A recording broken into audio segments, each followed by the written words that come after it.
While each civil funeral is individual to the deceased,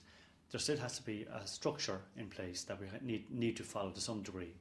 First of all, as the person's remains are brought into the crematorium chapel, or if it's a funeral home or other such venue, we will be playing a piece of their favourite music while that is happening.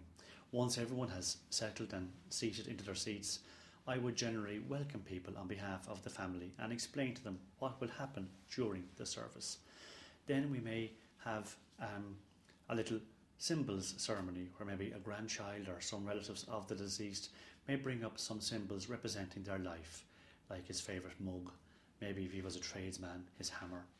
maybe if he was into music, a CD, little plant representing gardening, whatever his interests were. Then we would maybe move on to a poem, and I'd always try and guide the family to choose a nice poem that would reflect the deceased's interests or hobbies or overall life. Then maybe 2 or 3 tributes, one maybe from former work colleagues, maybe a very close friend,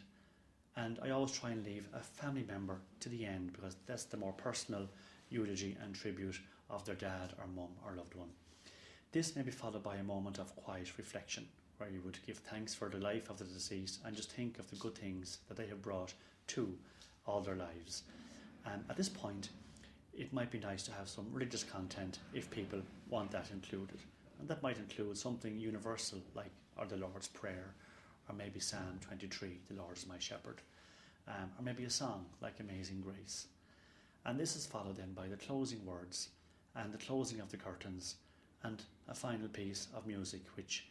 again would reflect the life and character of the deceased.